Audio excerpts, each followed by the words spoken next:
आज हम लोगों ने स्टार्ट करना है अपना टॉपिक जिसका नाम है बिजनेस ट्रांजैक्शन।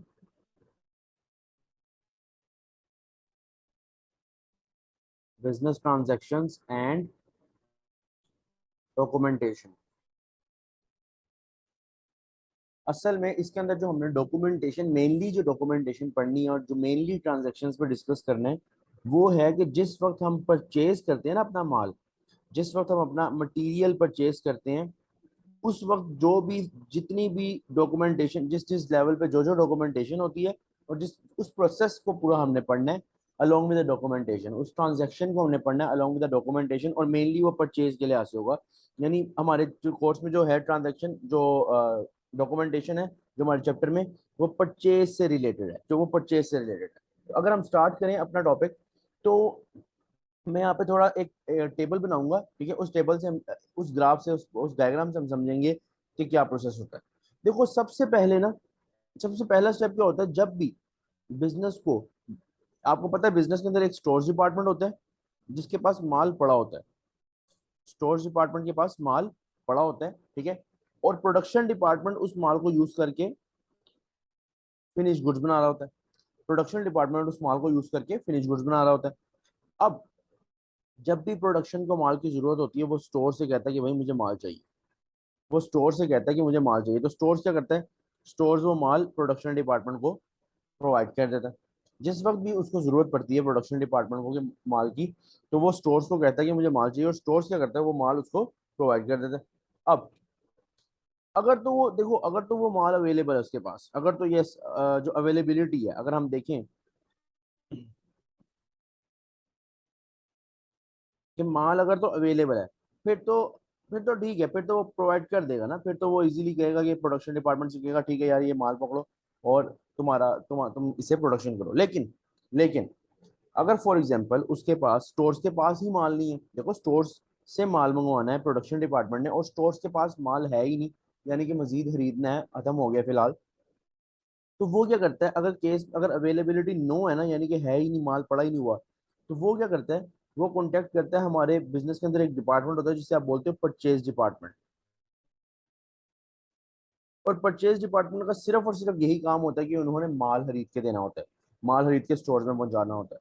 अब सवाल यहाँ ये बनता है कि स्टोर डिपार्टमेंट खुद क्यों नहीं माल खरीद लेती, परचेज डिपार्टमेंट को क्यों अलग डिपार्टमेंट बनाया जाता है कि जो माल खरीदे स्टोर खुद ही कॉन्टेक्ट कर ले सप्लायर से और कहे माल पहुंचा दो। वो इस वजह से कि हम पढ़ रहे हैं बड़े बिजनेस की अकाउंटिंग। और लार्ज स्केल बिजनेस पे क्या होता है, लार्ज स्केल बिजनेस पे जो डिपार्टमेंट्स होते हैं ना वो ज्यादा होते हैं। क्योंकि लार्ज डिपार्टमेंट्स ज्यादा होते हैं, क्यों? उसकी मेन रीजन ये है कि एक डिपार्टमेंट के अंडर इतनी ज्यादा ड्यूटीज आ जाती हैं कि वो और कोई ऑपरेशन मैनेज नहीं कर पाता। अब स्टोर्स इतना बड़ा बिजनेस, जितना बड़ा बिजनेस है स्टोर्स उतना ज्यादा बिजी रहेगा और वो अपने टेंशनों में होगा। अगर हम उसे ये कह दें कि माल भी तुमने मंगवाना, तो वो बहुत ज्यादा मसला, फ्रॉड भी हो सकता है। उसके अलावा उनके लिए भी टेंशन बन सकती है जो वहाँ पे स्टोर्स में काम कर रहे हैं। तो इसलिए लेदर डिपार्टमेंट बनाया जाता है जिसे आप बोलते हैं परचेज डिपार्टमेंट। परचेज डिपार्टमेंट क्या करता है, परचेज डिपार्टमेंट कॉन्टेक्ट करता है सप्लायर से। परचेज डिपार्टमेंट कॉन्टेक्ट करता है सप्लायर से और सप्लायर क्या करता है, आपको जब माल भेज रहा होता है, ये देखो आपने कॉन्टेक्ट किया, आपने कॉल की, सप्लायर ने कहा 3 दिन बाद माल आ जाएगा, 3 दिन बाद माल आ जाएगा। तो सप्लायर यहाँ पे क्या करेगा, सप्लायर यहाँ पे आपको जब माल दे के जाएगा ना, तो आपके बिजनेस के अंदर एक डिपार्टमेंट होता है जिसे आप बोलते हो goods receive section. Goods receive section. इस गुड्स रिसीव सेक्शन का मकसद क्या होता है, इस गुड्स रिसीव सेक्शन का मकसद सिर्फ और सिर्फ ये होता है कि जब सप्लायर आपको माल दे के जाए तो रिसीव जो सेक्शन करता है वो गुड्स रिसीव सेक्शन है। अब यहाँ पे दोबारा वो सवाल उठ जाता है कि भाई स्टोर्स में माल आना है, तो स्टोर्स का बंदा या स्टोर्स क्यों नहीं रिसीव करता उसको। तो सेम वही रीजनिंग है जो मैंने पहले दी कि स्टोर्स अपने कामों में इतना बिजी होता है कि उसने प्रोडक्शन के साथ डीलिंग करनी होती है। इस वजह से गुड्स रिसीव सेक्शन एक अलहदा से छोटा सा सेक्शन होता है जिसमें चंद एक बंदे होते हैं, वो बस ये देखते हैं जब माल आ रहा होता है तो उसको रिसीव कर रहे होते हैं। हाँ, जब वो रिसीव कर लेते हैं तो रिसीव करके वो कहाँ पहुंचा देते हैं, माल स्टोर्स में पहुंचा देते हैं। तो ये सारा का सारा आपके पास एक फ्लो चार्ट है जो कि चल रहा होता है बिजनेस के अंदर, और इसी की बेस पे आप इसी की बेस पे आप क्या कर रहे होते हो, बिजनेस अपनी ये ट्रांजेक्शन कैरी आउट कर रहे होते हो। कौन सी वाली? खास तौर पे परचेज की, पर जब माल खरीद रहे होते हो। तो हमारे जो कोर्स के अंदर सिर्फ और सिर्फ इसी के डॉक्यूमेंटेशन की बात है हमारे चैप्टर के अंदर, तो हम इसी के लिहाज से पढ़ेंगे। अब देखो यहाँ पे मेन पॉइंट कि ये तो हो गई ट्रांजेक्शन ये तो हो गई ट्रांजेक्शन। ट्रांजैक्शंस के साथ साथ जो मेन टॉपिक है वो है डॉक्यूमेंटेशन। असल में ये जो जितना टेबल है ना, इस टेबल के साथ हर पॉइंट पे ना डॉक्यूमेंटेशन कनेक्टेड है, यानी हर पॉइंट पे डॉक्यूमेंटेशन हो रही होगी। उस डॉक्यूमेंटेशन के बारे में हमने पढ़ना है। यहाँ तक अगर आपको टेबल क्लियर है तो मुझे एक मरतबा यस लिख दो। यहाँ तक अगर आपको टेबल क्लियर है और ये सारी बातें क्लियर है जो मैंने बताई हैं थ्योरेटिकल, तो एक मरतबा यस लिख दो।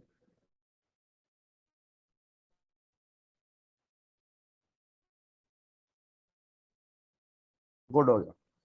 अब हम लोग डॉक्यूमेंटेशन करने लगे और डॉक्यूमेंटेशन के अंदर एक बात याद रहे कि हमने डॉक्यूमेंटेशन जो स्टार्ट करनी है ना, वो यहाँ से करनी है, स्टोर से। जब माल की जरूरत पड़ती है ना, जब ये नो वाला केस आता है, इसके बाद से स्टार्ट करेंगे जब खरीद, क्योंकि हमारा हमने खरीदने के प्रोसेस को करना है।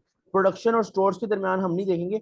हमने स्टोर से स्टार्ट करना है और सारा का सारा नीचे वाला प्रोसेस जब जब तक खरीदना है, तब तक जो जो डॉक्यूमेंटेशन इन्वॉल्व है सारी की सारी उसमें हम लिखेंगे। ठीक है।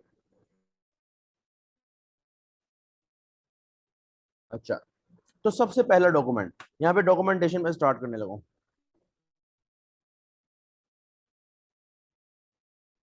सबसे पहला जो डॉक्यूमेंट है वो है परचेज रिक्विजिशन नोट।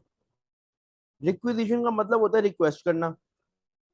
अब परचेज रिक्विजिशन नोट का मतलब ये हुआ, परचेज रिक्विजिशन नोट का मतलब ये हुआ कि परचेज की रिक्वेस्ट की जा रही है, परचेज की रिक्वेस्ट की जा रही है कि भाई हमें माल खरीद दो, भाई हमें माल खरीद दो, हमें माल चाहिए।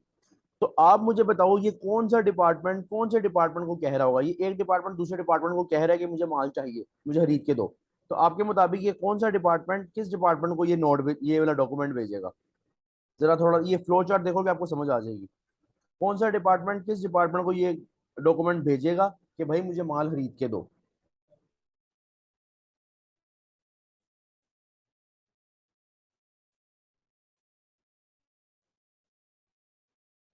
या आप लोगों ने बताना है मुझे, जरा गौर से।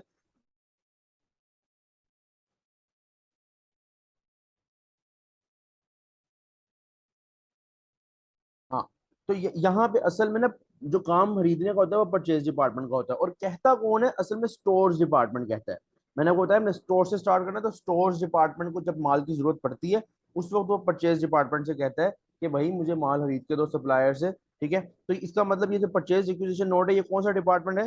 कौन सा डिपार्टमेंट किसको भेज रहा है? स्टोर्स डिपार्टमेंट ये वाला नोट बना रहा है, और बना के बेच किसको रहा है? परचेज डिपार्टमेंट को। स्टोर्स डिपार्टमेंट इस नोट को बना रहा है और भेज किसको रहा है? परचेज डिपार्टमेंट को। इस वजह से भेज रहा है कि भाई मुझे ये माल खरीद के दो, इतनी रिक्वायरमेंट है, हमने आगे प्रोडक्शन चलानी है। ये वाला डॉक्यूमेंट क्लियर है? ये वाला डॉक्यूमेंट क्लियर है कि कौन सा डिपार्टमेंट किस डिपार्टमेंट को भेज रहा है? लॉजिक क्लियर है?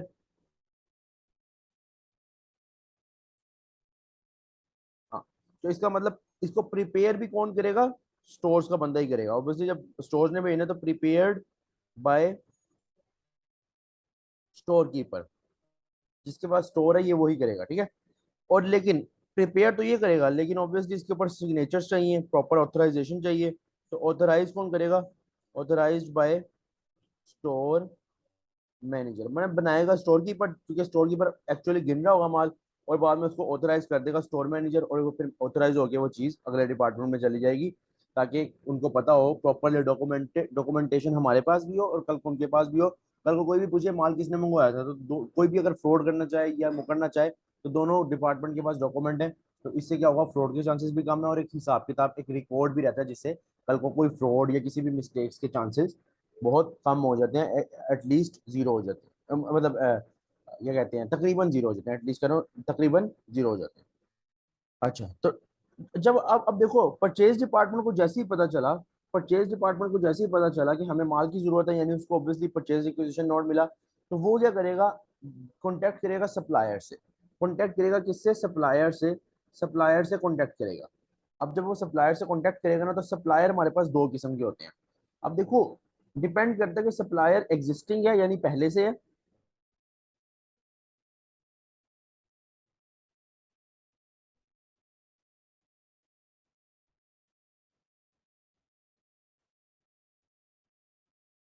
सप्लायर एग्जिस्टिंग है या फिर न्यू है। सप्लायर एग्जिस्टिंग है या फिर न्यू है।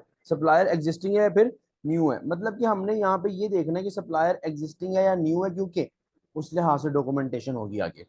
अगर तो सप्लायर न्यू है, पहले हमें न्यू के बारे में बात करने लगूं, तो इसका मतलब हमें सप्लायर के बारे में कुछ भी नहीं पता और हमने ढूंढना है, यानी परचेज डिपार्टमेंट ढूंढेगा। अभी मैंने अगला डॉक्यूमेंट स्टार्ट नहीं किया, सिंपल अभी सप्लायर के बारे में बता रहा हूँ। होता ये है कि जब आपको मार्केट में नया सप्लायर ढूंढना होता है ना, तो जो परचेज डिपार्टमेंट होता है ना, परचेज डिपार्टमेंट, उसको टेंशन बड़ी होती है कि भाई हमने माल खरीदना है, और इस वो ढूंढ रहा होता है सप्लायर को। अब न्यू सप्लायर वाला अगर केस आ जाए कि नया सप्लायर ढूंढने, तो यहाँ पे क्या होता है, जो आपका परचेज डिपार्टमेंट होता है ना, परचेज मैनेजर यानी कि, ये मार्केट में जितने भी आपके मेन सप्लायर्स होते हैं ना, बड़े बड़े सप्लायर्स होते हैं, इनको एक डॉक्यूमेंट भेजता है, जिस डॉक्यूमेंट को बोला जाता है letter of inquiry. Letter of inquiry क्या चीज है? लेटर ऑफ इंक्वायरी असल में होता ही है कि जो आपका परचेज डिपार्टमेंट है,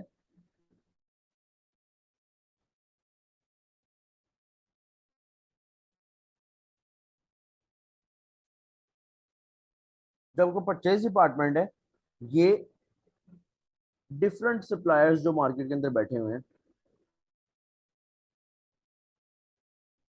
डिफरेंट सप्लायर्स जो मार्केट के अंदर बैठे हुए हैं, इनको ये लेटर भेजता है लेटर ऑफ इंक्वायरी के नाम से। और लेटर ऑफ इंक्वायरी सिर्फ और सिर्फ लेटर ऑफ इंक्वायरी तब ही जाता है, ये वाला डॉक्यूमेंट तब यूज होता है जब सप्लायर आपका टोटली न्यू हो। जब आपको मार्केट में न्यू सप्लायर देखना होता है, तो आपका जो परचेज डिपार्टमेंट होता है, वो एक लेटर ऑफ इंक्वायरी भेजता है मुख्तलिफ सप्लायर्स को। क्यों भेजता है? असल में ये इसलिए भेजता है लेटर ऑफ इंक्वायरी, क्योंकि लेटर ऑफ इंक्वायरी में वो सारा का सारा इंक्वायर करता है। लेटर ऑफ इंक्वायरी में सारा का सारा इंक्वायर करता है किसके बारे में? कि आप प्राइस का दे रहे हैं, आपसे अगर इतनी क्वांटिटी ली जाए तो आप पे दे देंगे, अगर आपसे क्वालिटी की चीज़ ली जाए तो आपके पास ये अवेलेबल होगी, और आप अगर आपसे अगर हम डिस्काउंट्स लें तो आप कितना, किस वैल्यू पे कितना डिस्काउंट देते हैं, और बाकी आपकी टर्म्स एंड कंडीशंस के हैं। ये असल में ना लेटर ऑफ इंक्वायरी सिंपल क्या चीज़ है, सिंपल अगर समझो कि आपको कोई चीज़ चाहिए और आप मार्केट में जाते हो और तमाम लोगों से सारी की सारी इंफॉर्मेशन लेते हो कि प्राइस बताओ, ये क्वालिटी क्वांटिटी सब कुछ बताओ, फिर हम आपसे माल खरीदेंगे। तो ये लेटर ऑफ इंक्वायरी कब होगा? जब न्यू सप्लायर होगा, जब आपके पास पुराना सप्लायर है ही नहीं, मतलब एग्जिस्टिंग सप्लायर नहीं है, न्यू सप्लायर आपने ढूंढना है और उससे ऑर्डर प्लेस करना है। अब जब ऑब्वियसली जब आपने अगले से अब अगले को लेटर ऑफ इंक्वायरी भेजा है, आपने पूछने के लिए न्यू सप्लायर से लेटर ऑफ इंक्वायरी भेजा है कि भाई बताओ प्राइस क्या है, क्वांटिटी क्वालिटी डिस्काउंट्स और टर्म्स एंड कंडीशंस क्या हैं, तो उसके रिप्लाई में, उस लेटर ऑफ इंक्वायरी के रिप्लाई में क्या आएगा? एक लेटर जिसका नाम है, एक डॉक्यूमेंट जिसका नाम है लेटर ऑफ रिप्लाई। ये डॉक्यूमेंट है, ये लेटर ऑफ इंक्वायरी भी डॉक्यूमेंट है, दूसरा तीसरा पहला हमने पढ़ लिया था ऊपर, लेटर ऑफ रिप्लाई। असल में लेटर ऑफ रिप्लाई उन्हीं सप्लायर, जिन सप्लायर्स को आप बेचते हो ना डॉक्यूमेंट, लेटर ऑफ इंक्वायरी का, जो जितने भी डिफरेंट सप्लायर्स आपने मार्केट के डिफरेंट सप्लायर्स को भेजा होता है ना, वही सारे के सारे सप्लायर्स, उनमें से जो इंटरेस्टेड होता है आपके साथ डील करने में, वो आपको वापस किसको भेजता है? परचेज डिपार्टमेंट को भेजता है लेटर ऑफ रिप्लाई। और सिंपल अपनी सारी की सारी वो चीज़ें डिस्क्लोज कर देता है। डिस्क्लोज का मतलब कि सारी की सारी चीज़ें बता देता है कि जो आपने उनसे यहाँ पे चारों की चारों चीज़ें पूछी हुई हैं, वो सारा कुछ बता देगा कि अगर आप हमसे माल लेंगे, हर सप्लायर आपको बताएगा ना। फिर हर सप्लायर जब आपको बताएगा कि हम इतनी प्राइस दे रहे हैं, ये क्वांटिटी क्वालिटी और तमाम मामला आते हैं, फिर उसके बाद आप क्या करोगे? इसमें से इवेल्युएट करोगे। इवेल्युएट करोगे, देखो ना, पांच छह सप्लायर्स आपके सिलेक्ट हो गए हैं, मतलब आपको रिप्लाई आ गया सबसे। इवेल्युएट करोगे और उसके बाद क्या करोगे? सिलेक्ट करोगे फाइनल सप्लायर जिससे आपने माल खरीदी। यानी लेटर ऑफ इंक्वायरी और लेटर ऑफ रिप्लाई क्या है? सिंपल, लेटर ऑफ इंक्वायरी और लेटर ऑफ रिप्लाई ये है कि जब न्यू सप्लायर होता है तो एक किस्म का परचेज डिपार्टमेंट पहले उनसे पूछता है कि भाई आपकी प्राइस क्वांटिटी क्वालिटी ये डिस्काउंट्स वगैरह क्या पॉलिसीज है। वो फिर आगे रिप्लाई करते हैं कि हमारी ये तमाम मामला आते हैं सारे सप्लायर्स, उनमें से आप इवेल्युएट करते हैं कि भाई आपको कौन सा बेस्ट रहेगा, आपको कौन सा बेस्ट रहेगा, और उसके बाद उसको सिलेक्ट कर लेते हो। यहाँ पे आपका जो इवेल्युएट एंड सेलेक्ट सप्लायर, यहाँ पे आप फाइनल सप्लायर सेलेक्ट कर लेते हो। ठीक है, तो ये हो गए आपके तीन डॉक्यूमेंट्स। यहाँ तक अगर क्लियर है तो एक मरतबा यस लिखो। अगर यहाँ तक टोटली क्लियर है तो एक मरतबा यस लिखो।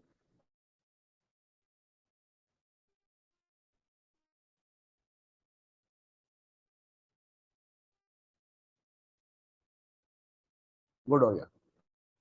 अब मेरा आपसे एक सवाल है। अगर सप्लायर हो एग्जिस्टिंग, अगर सप्लायर हो एग्जिस्टिंग, तो क्या लेटर ऑफ इंक्वायरी और लेटर ऑफ रिप्लाई की जरूरत है?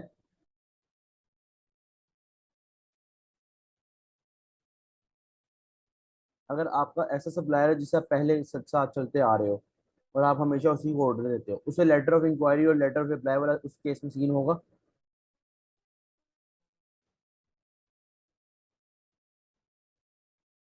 सरमद आप ही बताओ, आपको क्या लगता है सरमद? हाँ, no need of letter of inquiry और letter of reply. The reason behind this is that new supplier जो है वो आपको पता नहीं है ये क्या प्राइस देता है, ये क्या क्वांटिटी दे सकता है, क्या क्वालिटी दे सकता है। जबकि एग्जिस्टिंग सप्लायर से तो आप ऑलरेडी डील कर चुके हो और आप उसे हर बार पैसे, वो सॉरी, हर बार माल मंगवा रहे हो, तो उस केस में लेटर ऑफ इंक्वायरी और लेटर ऑफ रिप्लाई की जरूरत नहीं है। खैर, या तो एग्जिस्टिंग होगा या फिर आप न्यू सप्लायर इसका निकालोगे। ठीक है, अब यहाँ से यहाँ पे तीन डॉक्यूमेंट्स हो गए। पहला था परचेज रिक्विजिशन नोट, उसके बाद letter of inquiry and letter of reply. इसके बाद अगला जो हमारा डॉक्यूमेंट है उसका नाम है फोर्थ नंबर पे परचेज ऑर्डर।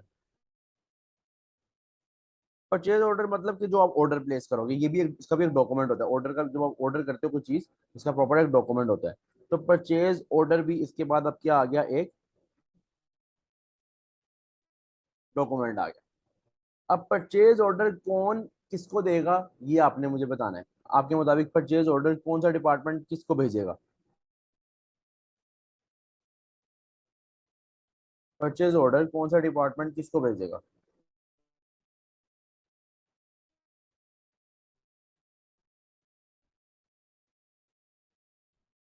मतलब ऑर्डर प्लेस करना है हमने अब।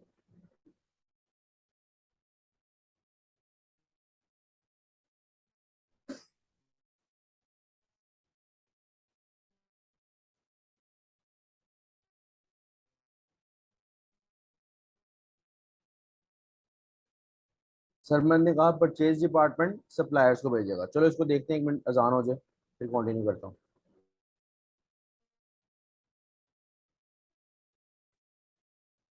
परचेज, मैंने ये बताया कि जो परचेज ऑर्डर होता है वो कौन प्लेस करता है? ऑब्वियसली वो परचेज डिपार्टमेंट ही तो प्लेस करेगा। परचेज डिपार्टमेंट का काम है, तो परचेज डिपार्टमेंट ही प्लेस करेगा। परचेज डिपार्टमेंट किसको भेजेगा ये डॉक्यूमेंट? ये भेजेगा सप्लायर को। और सप्लायर को जैसे कहेगा कि भाई ये ऑर्डर मैंने प्लेस करना है, जिससे आप नॉर्मली ऑर्डर प्लेस करते हो, तो जिसने परचेज करना होता है वो ऑर्डर प्लेस करता है टुवर्ड्स सप्लायर, जिससे जिससे ऑर्डर आपको चाहिए होता है, जिससे माल आपको चाहिए होता है ये सप्लायर को भेजेगा ये डॉक्यूमेंट। और ये डॉक्यूमेंट जो है वो बनाएगा कौन? ऑब्वियसली परचेज डिपार्टमेंट का मैनेजर होगा, और उसका जो मैनेजर उसको ऑथराइज करेगा और ये आगे चले जाएगा टुवर्ड्स सप्लायर। सही है। अब ये तो हो गया परचेज ऑर्डर। इसके अगला स्टेप हमारे पास आता है कि जब परचेज ऑर्डर प्लेस हो जाता है ना, परचेज ऑर्डर प्लेस हो जाता है, इससे अगला अगला जो डॉक्यूमेंट है हमारे पास वो है एडवाइस नोट।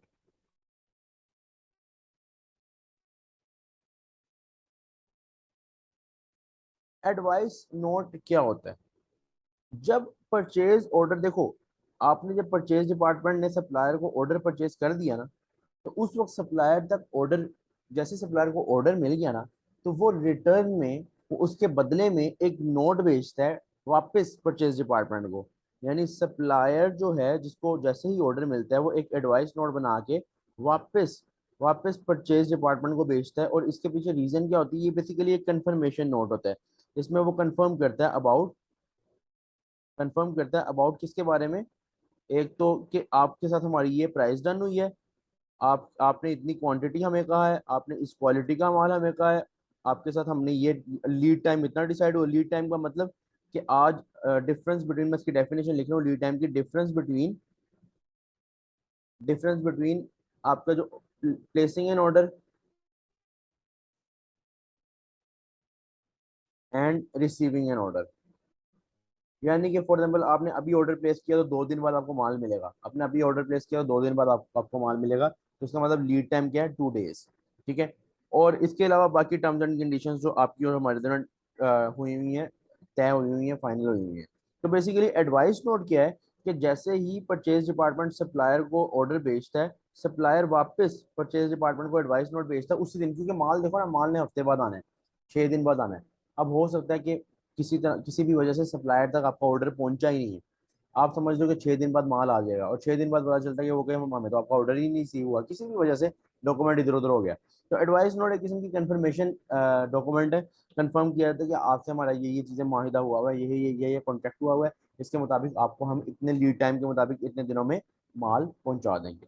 एडवाइस नोट तक अगर क्लियर है तो एक मरतबा यस लिखो। एडवाइस नोट तक अगर क्लियर है सारे डॉक्यूमेंट्स तो एक मरतबा यस लिखो। कोई इशू है यहाँ तक तो पूछ लो, कोई भी इशू है तो पूछ लो।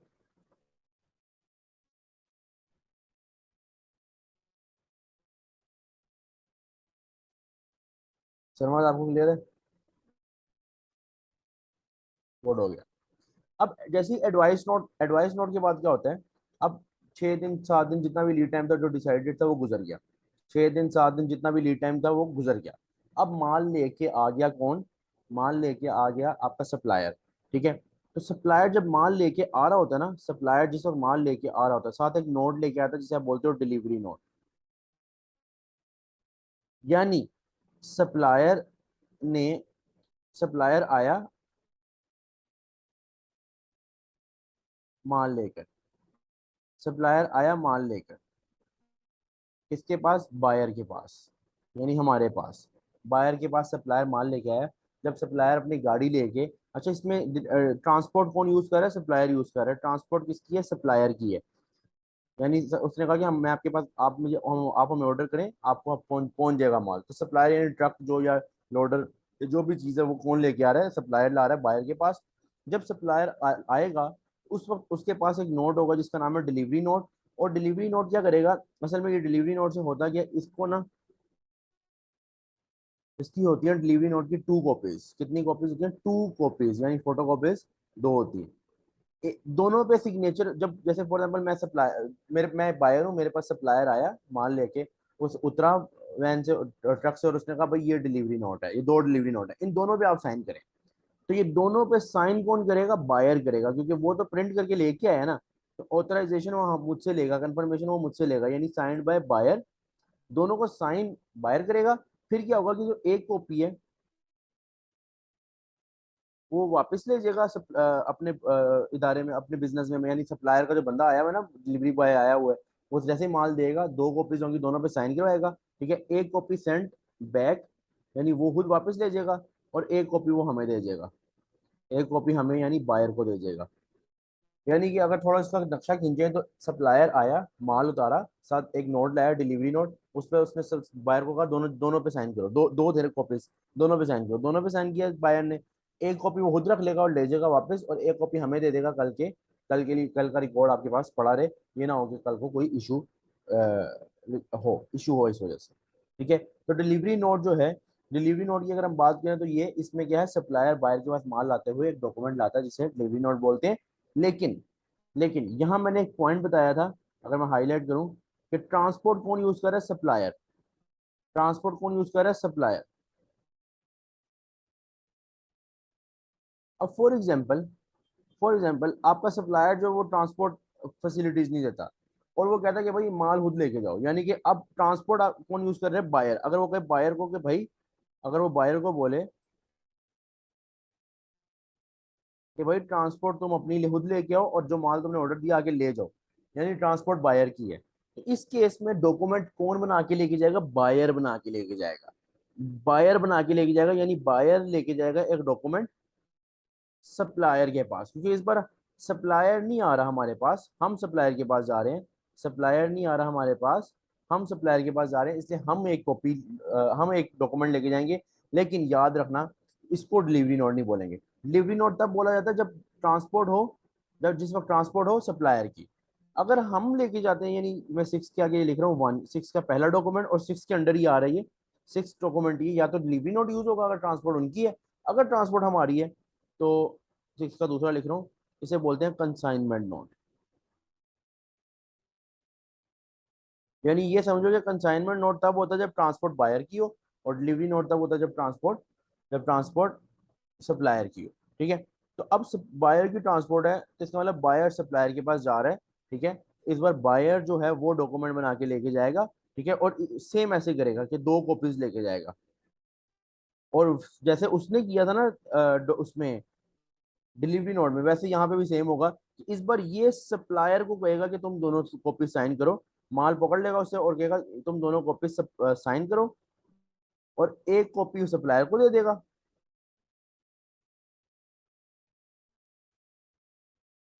और एक कॉपी वो बायर खुद ले जाएगा।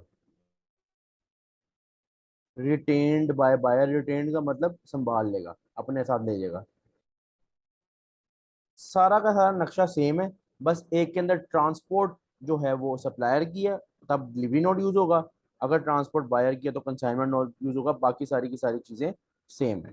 ये डिलीवरी नोट और कंसाइनमेंट नोट अगर क्लियर है तो एक मरतबा यस लिखो।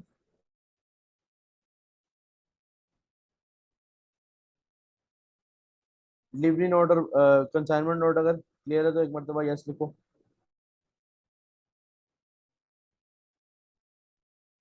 सरमद आप बताओ, आपको क्लियर है?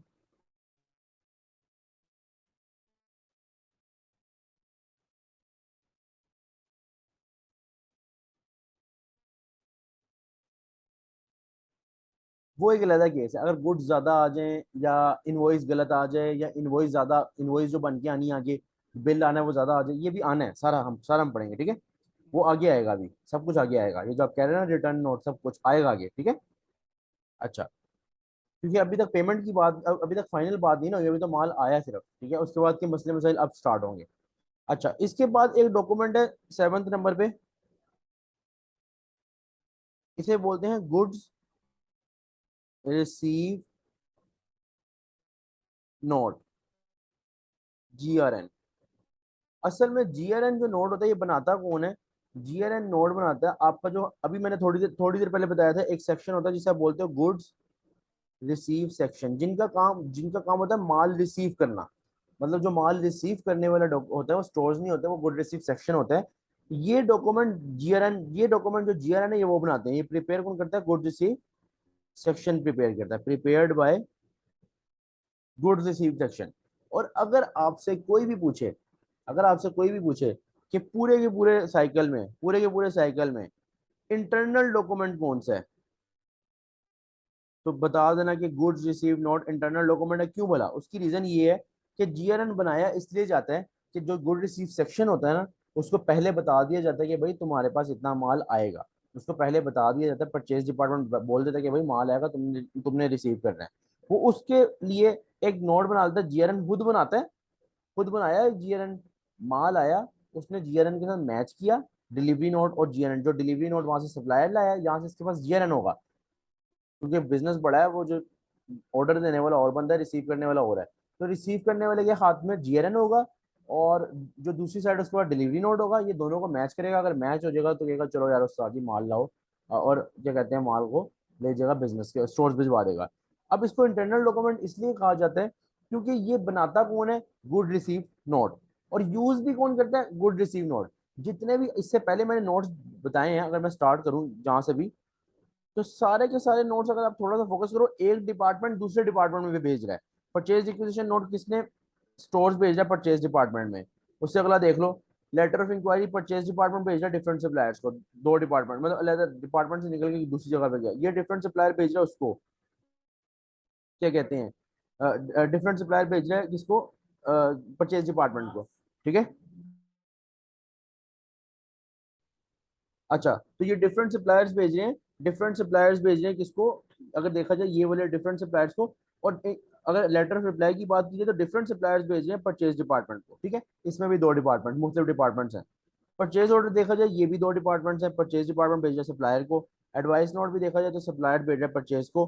ठीक है, लेकिन डिलीवरी नोट अगर देखा जाए ना, डिलीवरी नोट और कंसाइनमेंट, सॉरी, ये भी मुख्तलिफ डिपार्टमेंट को भेजे जाए, लेकिन मैं लास्ट पे बात करूँ गुड रिसीव नोट की, इस डॉक्यूमेंट की।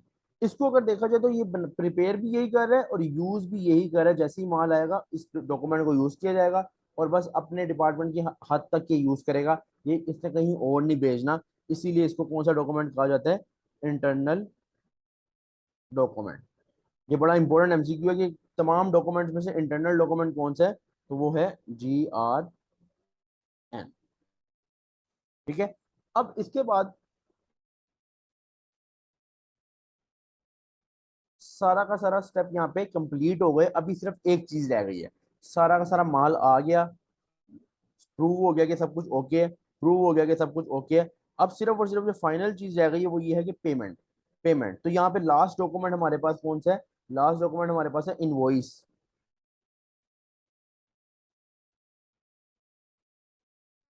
इनवॉइस असल में क्या होती है कि जो आपका सप्लायर होता है ना, उसने आपको माल तो बेच दिया। अब उसके साथ आपकी क्रेडिट लिमिट, क्रेडिट टाइम था कि अब मैं आपको 5 दिन बाद पैसे दे दूंगा या 10 दिन बाद। वो 10 दिन भी गुजर गए। अब जब वो 10 दिन गुजरे तो उसके बाद इनवॉइस जो है, उसके बाद जो इनवॉइस है वो कौन भेजेगा? सप्लायर भेजेगा, क्योंकि उसने हमें माल बेचा है। सप्लायर भेजेगा किसको? हमारे अकाउंट्स डिपार्टमेंट को। हमारे अकाउंट्स डिपार्टमेंट को भेजेगा। हमारे अकाउंट्स डिपार्टमेंट को भेजेगा और अकाउंट्स डिपार्टमेंट को भेज के कहेगा कि भाई जो तुमने मुझसे 10 दिन पहले माल लिया था ना, उसके पैसे निकालो। तो असल में इनवॉइस की डेफिनेशन क्या है? Demand of payment.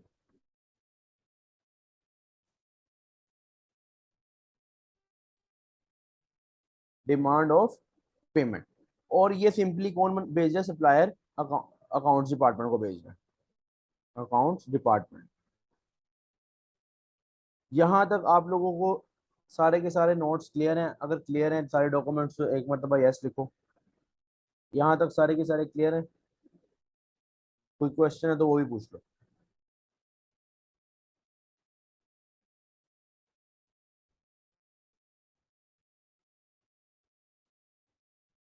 सरमद यहाँ तक क्लियर है?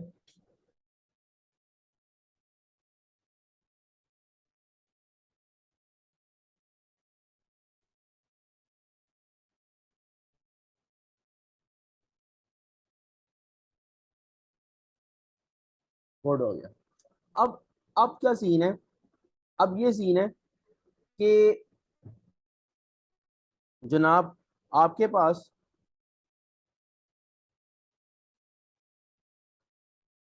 अगर यहाँ तक वैसे नॉर्मल डॉक्यूमेंटेशन खत्म हो जाती है, लेकिन अब वो सरमत वाली बात आती है कि कोई गलती हो जाए, माल ज्यादा आ जाए, या फिर क्या कहते हैं, आपका वो इनवॉइस गलत आ जाए। तो हमारे इस टॉपिक के अंदर इनवॉइस गलत आने की ट्रीटमेंट है कि अगर इनवॉइस गलत आ जाए तो क्या करेंगे। देखो, अगर तो इनवॉइस आई और वो ठीक है, यानी करेक्ट है, तो ठीक है। अगर अब अकाउंट्स ने देखा, तमाम मामला देखे, तो उसको रिकॉर्ड रिकॉर्ड करेंगे उसको, और उसके बदले हम पेमेंट कर देंगे। लेकिन अगर इनवॉइस रॉन्ग है, अगर इनवॉइस रॉन्ग है, ये जरा फोकस रखना, अगर इनवॉइस रॉन्ग है तो इस केस में क्या होता है? इस केस में अगर इनवॉइस रॉन्ग है ना, तो जो हमारा सप्लायर है ना, यानी परचेज डिपार्टमेंट, यानी जो हमारा हम बायर है ना, हमारे हम कंसीडर करो हम बायर हैं और हमारा सप्लायर है, हम वो इनवॉइस सप्लायर को वापस भेजेंगे, क्योंकि देखो इनवॉइस आ गई गलत। इनवॉइस आ गई गलत, और हम वो जो इनवॉइस